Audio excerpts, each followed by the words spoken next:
Hello and welcome to this special bonus episode of The Dairy Edge. Teagasc are running a weekly Let's Talk Dairy webinar series, which is also being made available as a podcast. On this week's webinar, Stuart Childs discusses the factors that impact on the quality of silage at cutting. Well, there is some silage cut already, but I suppose the reason I'm going to talk about it today is I think we tend to forget a little bit about silage quality. We only think of silage quality at the time that we're using the silage, and we're disappointed maybe in a lot of cases as to how the silage has worked out for us. So as a result, I just think that we talk about silage planning, and Joe often talks about it, about trying to have a strategy around silage, and that's fine, that's grand, but that's not much good to us right now because it's not going to we can't do a whole pile to control things at the moment. What we can control at the moment is our cutting date, I suppose, and the influence that can have on silage quality is quite dramatic. So I'm just going to go through a few bits on that. I suppose the whole preservation piece, I'll touch slightly on it maybe, but I would be hoping to talk to Francis Quigley and Tom Fallon there in the next couple of days as well around the whole management of the pit and how that can influence feed out quality as well, maybe in the next week or two as well. So cutting for quality silage, right?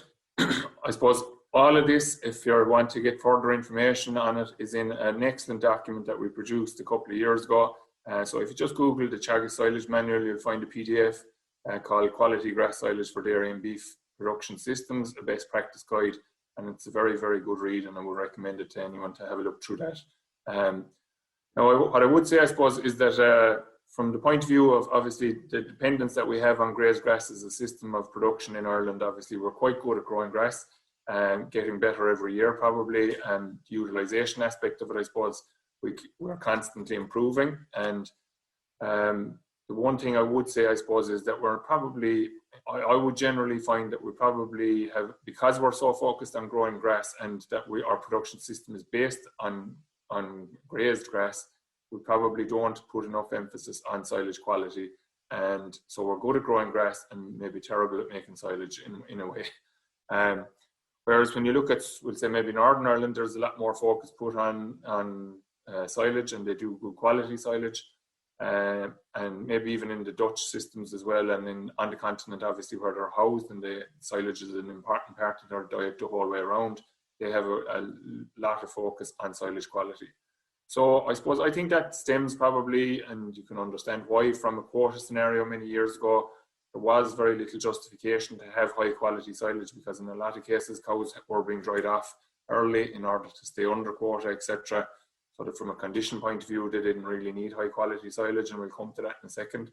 But as we've moved into that non-quota era, and obviously the capacity or the potential is there to milk on late into the season, the need for quality silage on farm has increased dramatically for milking cows in particular. And of course, there's always been a requirement for good quality silage for young stock, and the role that has to play in hitting targets in terms of weight gain, etc., are very important.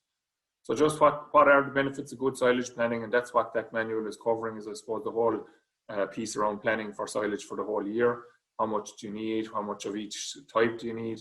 I suppose you could get bogged down in it, but I would think that you should be aiming to make quality silage every time you make silage in reality, because with the best will in the world, as you can see there, weather is challenging at the moment, so there could be potential that harvesting date could be a little bit later than you might initially plan, and as a result, if you're planning for moderate quality silage and you get delayed, you end up being down here then at poor quality silage, and there's a negative associated with that, both in terms of intake and quality and so forth. So what are the benefits of good silage planning and having good silage? Obviously, quite clearly, there's a reduced concentrate feeding element to it, and that's across dairy milking cows and young stock that for growth targets, and beef cattle as well.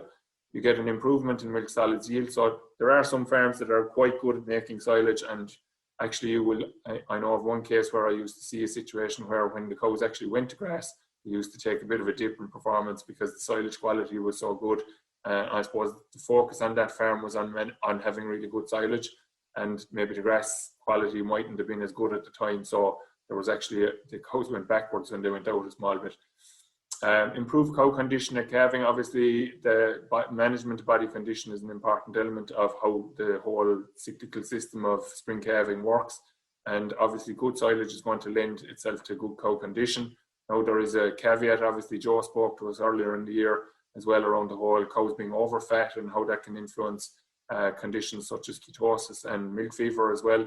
But in general, I think I probably prefer to be trying to reduce the amount of high quality silage being fed and trying to supplement a poor quality silage. That's my own opinion anyway. In terms of better herd fertility, that's tied into number 3 with the cow condition. And as I said, replacement heifers at target weight, that's going to be driven by high quality silage intake over their first winter, reduced concentrate intake in many cases where silage quality is good and protein levels are sufficient. Heifers can achieve those target weights without having to be fed high levels of feed, which is obviously a cost saving.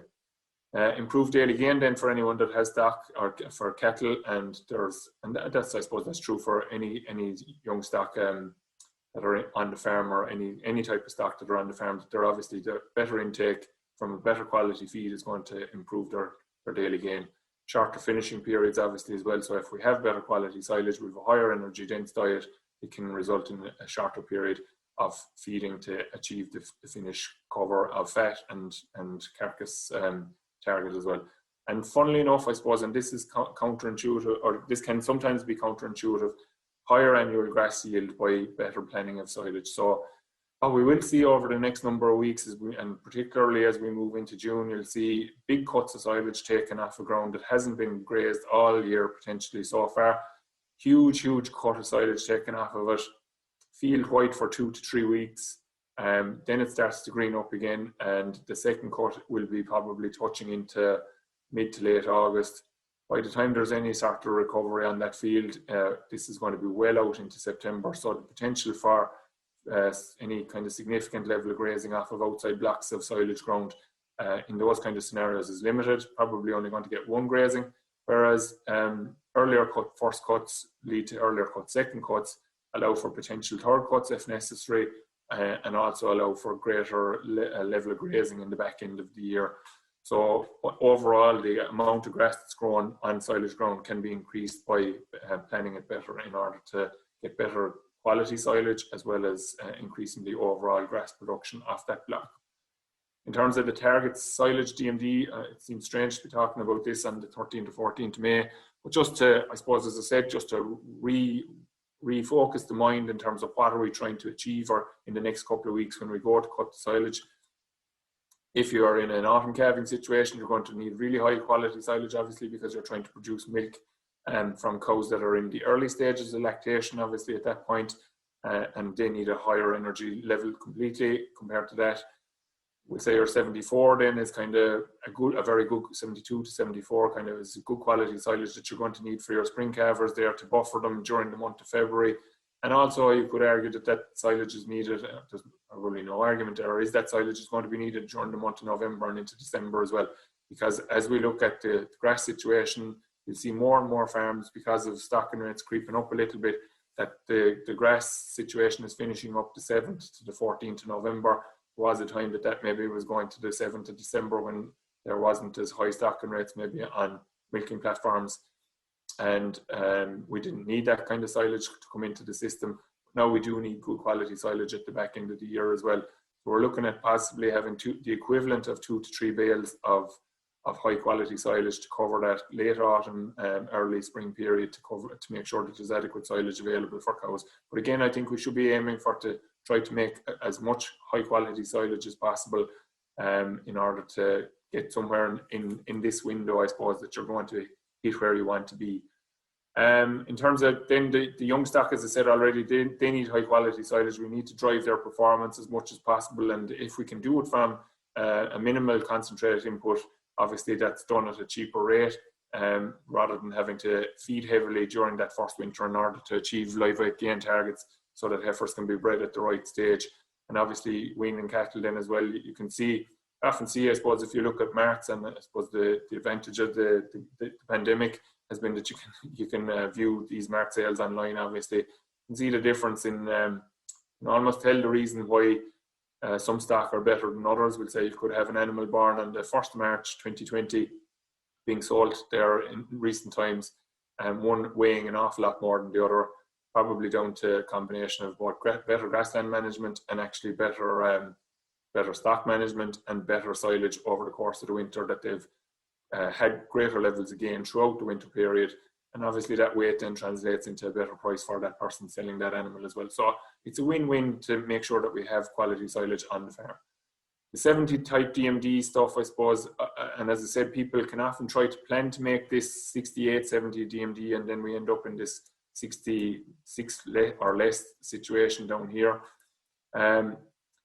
So that's suitable for a dry dairy cow that's drying off in good body condition score, or your dry dairy cow in poor body condition needs that slightly higher quality silage. Suckler cows and milk, for any of you that have those, maybe it would need that 70 DMD silage as well.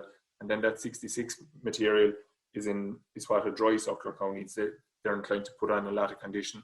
But again, because we're milking later into the year now, not limited by quota, cows' condition, and obviously, again, the whole, if you get a bad month of October, maybe you all know how quickly cows can melt in tough scenarios there where their intake has been compromised by poor weather, that they can lose a bit of condition in spite of what levels of feeding they're maybe getting at the time while milking. So good quality silage is an important piece of the jigsaw as far as I'm concerned, because in many cases, we have people that are using silage for definitely 4 months and possibly even up to 5 months of the year. So that needs to be high quality silage in that scenario.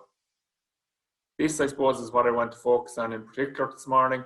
It's that growth stage and how it influences silage quality. So the temptation is always there to leave a crop bulk up. And as I said, that results in a big load of silage, which is great, I suppose, from the point of view of you're happy that you're getting value for money out of the contractor at that stage, in terms of the quantity of silage that he's expected to draw for whatever charge he's charging.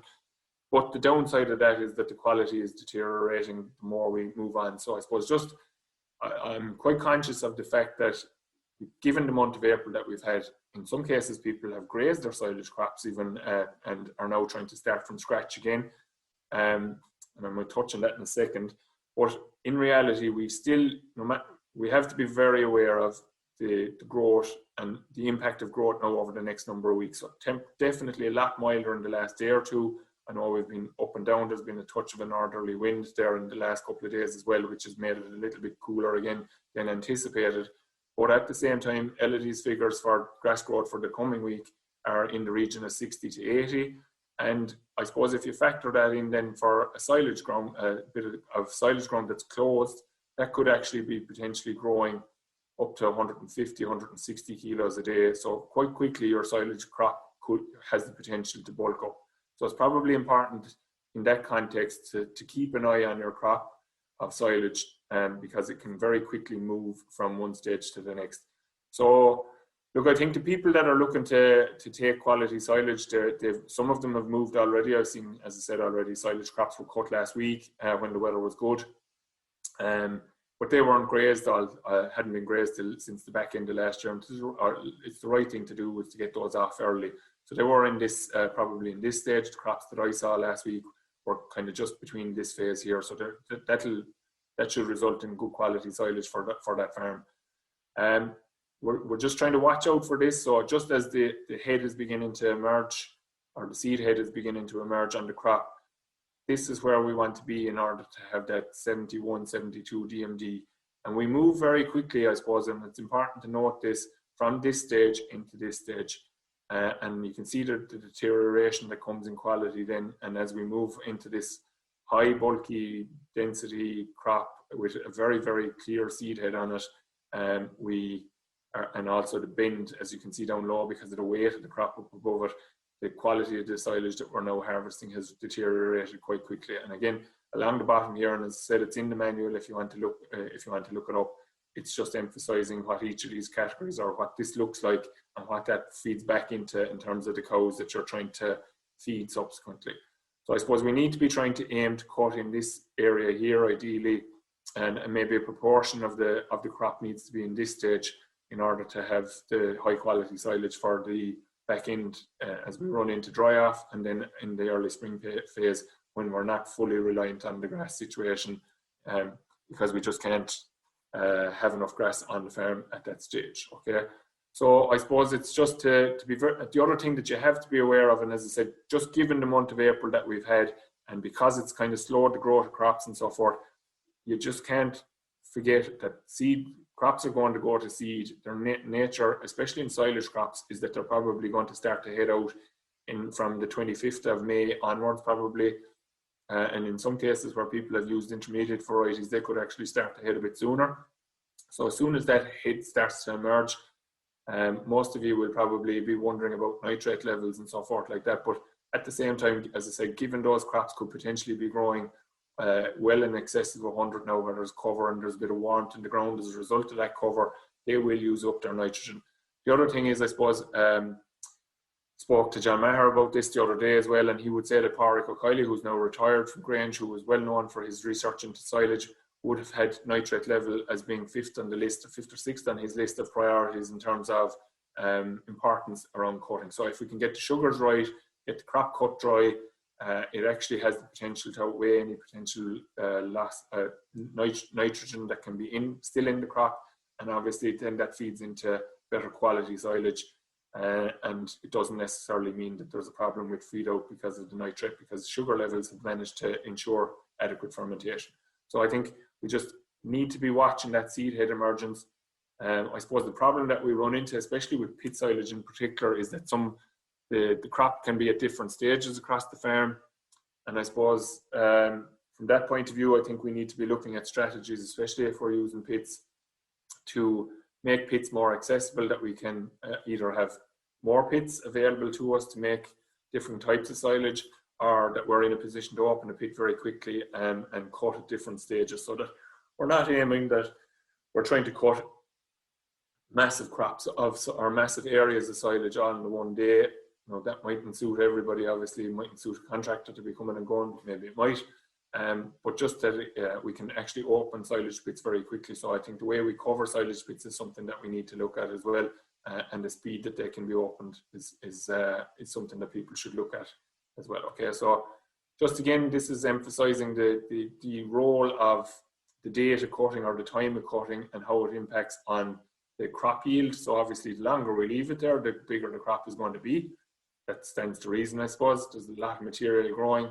But the digestibility, as you know, no different to graze grass, the greater the bulk, basically, the lower the digestibility. So we get a kind of a plateau point here around the 5th or 6th of June. And this one, I probably would say that it could be even earlier than that, where our digestible yield of dry matter starts to drop. So in reality, because we now have this high, big, bulky crop of silage, we're not actually getting, when you look at it on a dry matter basis, the value that you're getting is no longer as good as you would have thought.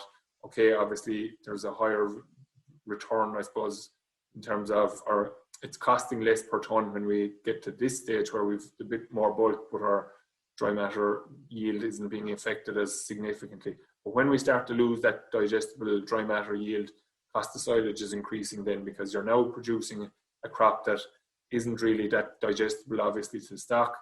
It's a subsistence living scenario, and you may be supplementing this in order to try and keep stock on target. Okay, so just bear that in mind. And I suppose the other thing to bear in mind is that people often ask the question, especially in years like this, generally first cut crops would be perceived to be the biggest, and that would be correct in general. But where it's delaying the first cut date now will increase the bulk of silage that will be there for a first cut without a doubt. However, when we look at it then in context of a first and second cut combined, delaying that first cut in order to increase the bulk of it doesn't actually increase the volume of silage that will be cut overall. So you're actually better off moving early as soon as you can, basically, in the first cut scenario. Start from scratch, reset the dial with your second cut, and your second cut will actually make up for any potential reduction that you may have encountered on your first cut. Okay.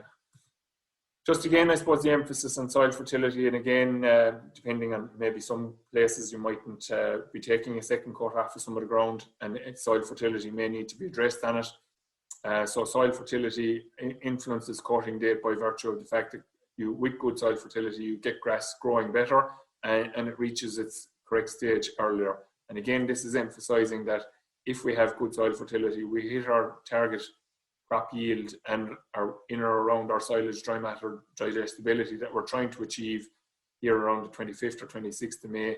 Whereas if we don't have good soil fertility, we'll find a scenario where we walk a crop on an anticipated cutting date of around the 25th or 26th, are a little bit disappointed with how it has performed, decide to leave it there to bulk up.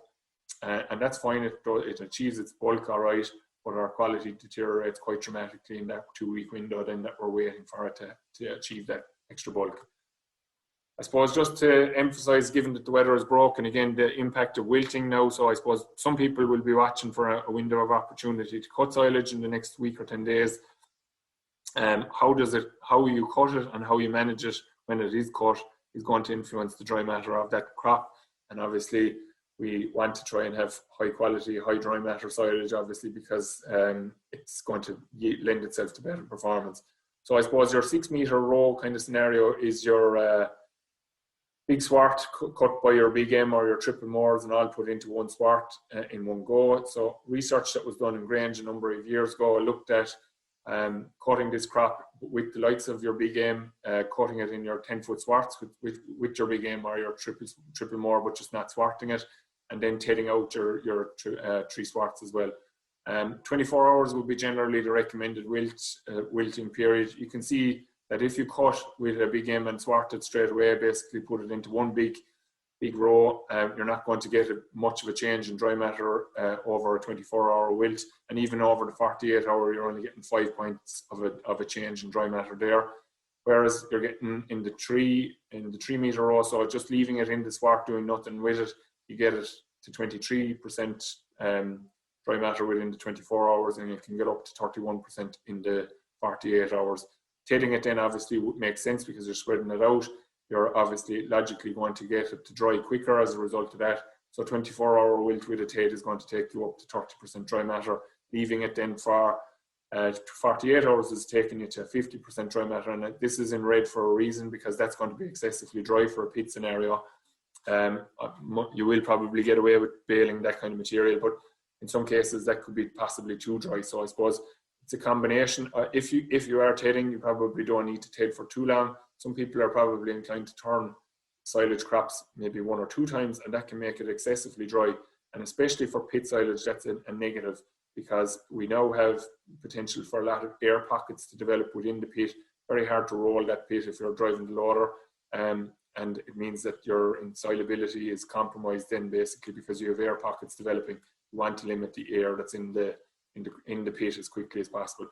So I suppose if we're in a rush to try and get this done, maybe cut into your 3 metre rows and take it out and pick it up within the 24-hour period is going to give you high dry matter silage for your pit, or your bale even for that matter.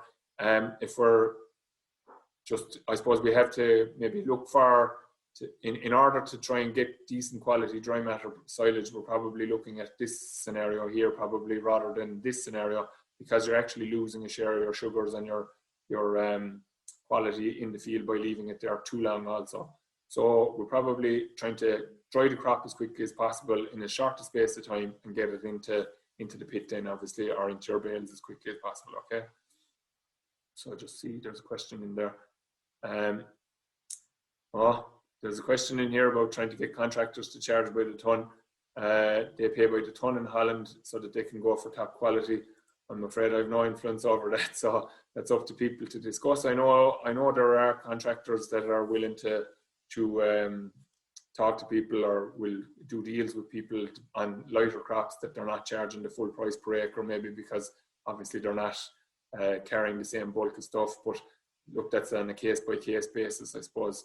But I think you probably have to be willing to, I don't know how best to describe it. I think the trade-off isn't as bad as people necessarily perceive. So going for the bulk, you perceive that you're getting better value, but when you look at it on a dry matter basis, actually, in terms of the quality of the silage that you're getting, you're not getting that greater value when you wait for that big bulky crop.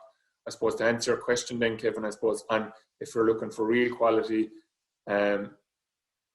you're going to be cutting at lower levels. Then bales possibly come into the role, into that position there, because obviously, for example, say a bale is costing somewhere between 15 and 20 euros a bale, and you're cutting at 6 bales to the acre generally is kind of what you're looking at for kind of high quality silage.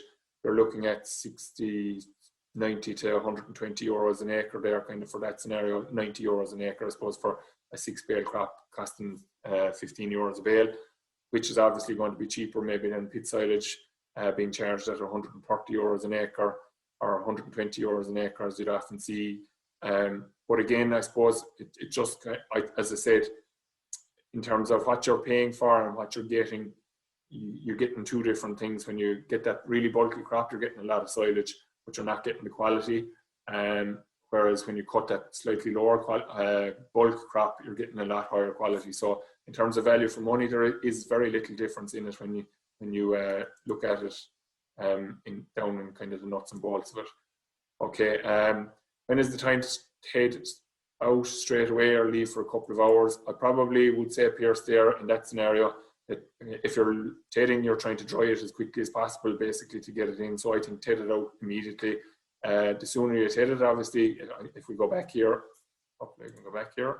yeah, the sooner you ted it here, the quicker you're going to get to this point, or maybe slightly higher, maybe if you're looking for it.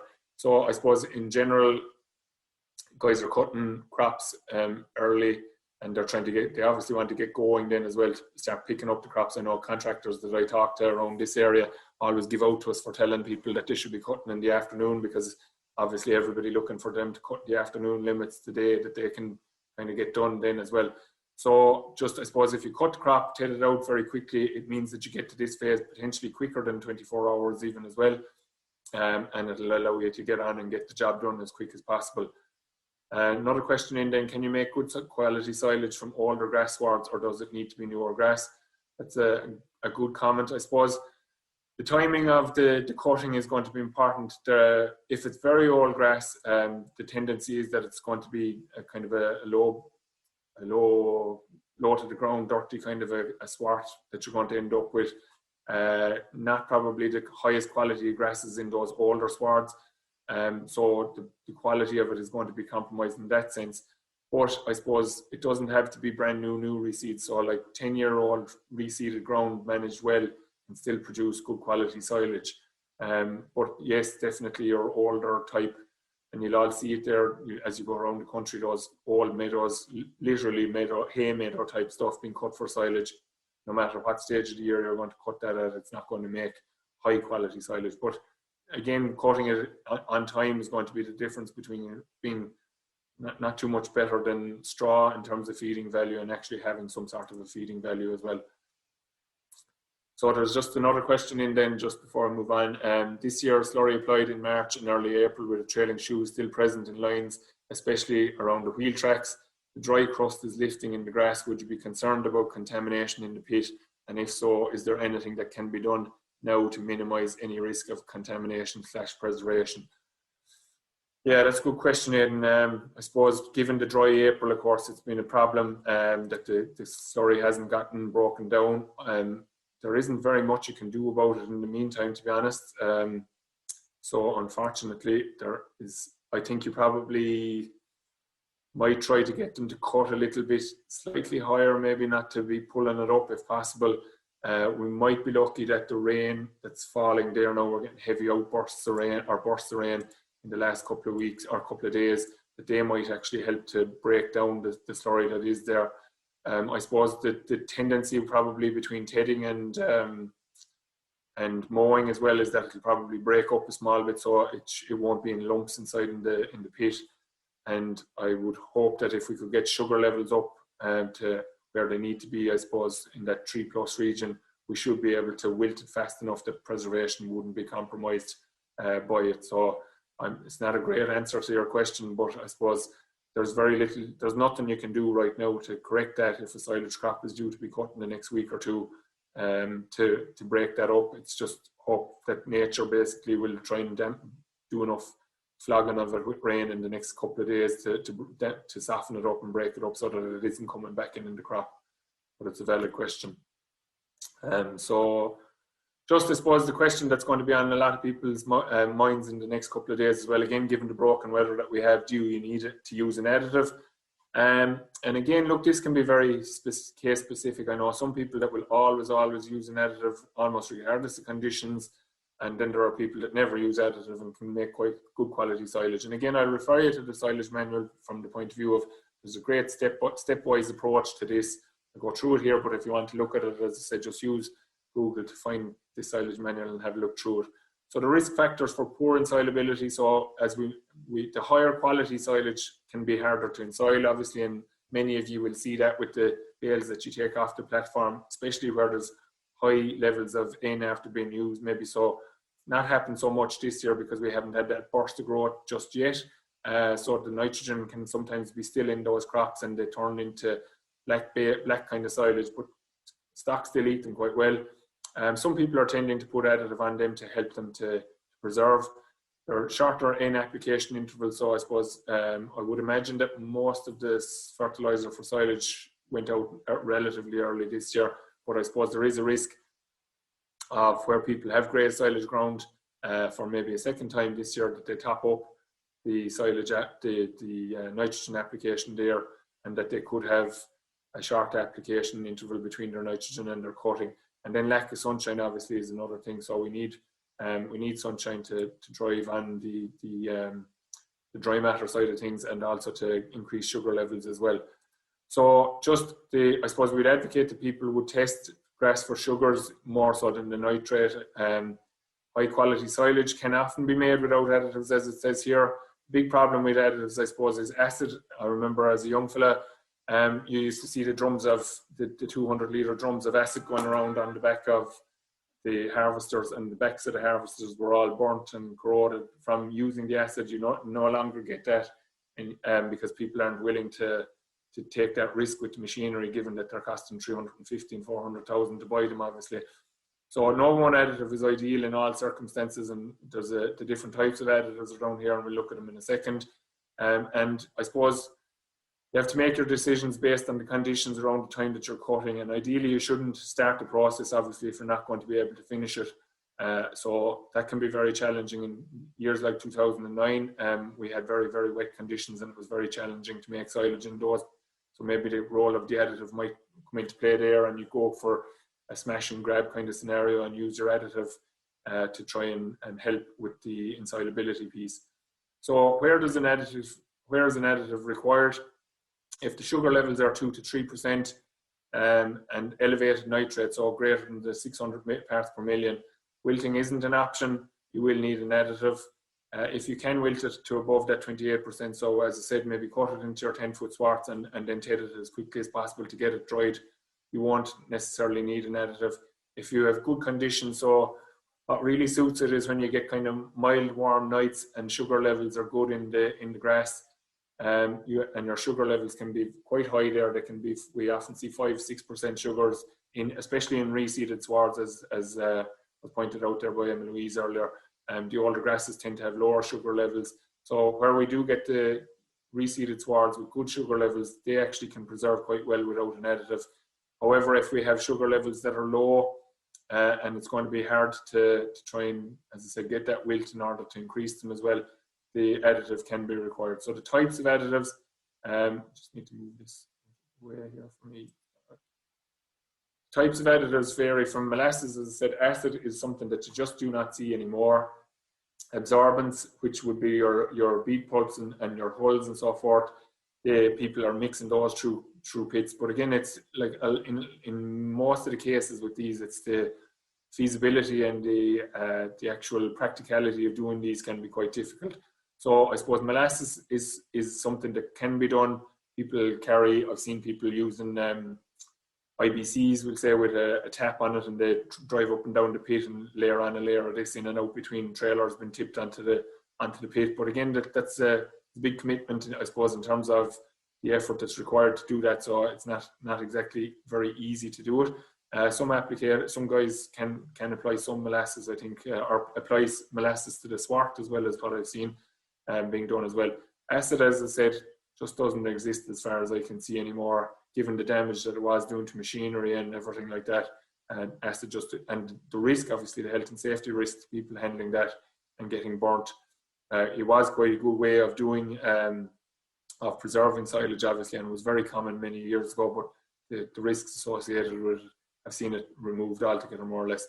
And then your inoculants, I suppose, they increase the lactic acid bacteria population that's there, and that's going to drop your pH quickly. You need to have good conditions, I suppose, because they don't tend to help in that kind of a scenario where you don't have very good conditions. And then also you need to be in a situation where you have good, like using an additive isn't going to make bad quality silage good, is the other thing that needs to be pointed out again. So if we're in a situation where we're cutting 66% DMD type silage, so we go back to our grass phases again and we look at this one, if we're cutting this type of material, using a silage additive is probably the greatest waste of money you could think of, because this is going to have quite good insolubility because it's been growing so long in reality, and adding the silage to, or the additive to it, isn't going to make it a better quality silage. So that's pretty much it. I suppose just to wrap up, there's one or two questions in there. We're cutting at a slightly higher height, decrease the impact for losses of P and K. I suppose that I don't really think that there's any advantage in that, to be honest. P and K is going to be gone into the crop pretty much, and you also want to get a clean sward, so cutting it high, unless you're in a red clover scenario, we'd be advocating that people will cut as tightly as possible to get a good clean base for the next crop. And just one other final question, I suppose, in relation to preserving silage in the pit, then would salt help to preserve silage in a pit from Donald Organ? Yes, Donald, I suppose it's something that's worth doing, especially along the top of a pit. I think it does help to influence the kind of the impact of losses on the top of the pit. And as I said, I'm hoping to cover a piece on it there next week. But what I think is a very good thing, and Tom Fallon and Francis Quigley had an article in Today's Farm about it lately, is the likes of the cling film, which is going to attach very quickly to the top of the sward or to the top of the pit, eliminate the air pockets in it. Salt will help as well to remove moisture from that as well. So it can, and it's quite cheap as well. So I think salt on the top of a pit and along the sides of it is a very cheap investment into trying to improve the preservation in it potentially as well. So look, I think we'll wrap it up at that. That's all the questions. We'll be back next week again, and I'll either be talking about how to manage grass next week, or maybe covering that preservation piece in relation to the silage. Just kind of want to watch what way the week is panning out, because I think grass is beginning to take off, and there might be worth looking at a piece on that next week, in order to, because the way it's going to come, given the way the conditions have been all coming up together, there's a bit of a management strategy going to be needed to try and get ahead of it before it gets ahead of us. So wish you all well for the week, and thanks for tuning in such good numbers, and apologies for the slight delay at the start. We look forward to talking to you all again next week, and stay safe in the meantime. Thank you. That's all for this week's Let's Talk Dairy webinar series, and don't forget to look out for more bonus episodes each week. I'll be back with our usual Dairy Edge interview on Monday, so do listen in then. I'm Emma Louise Coffey, and thanks for listening.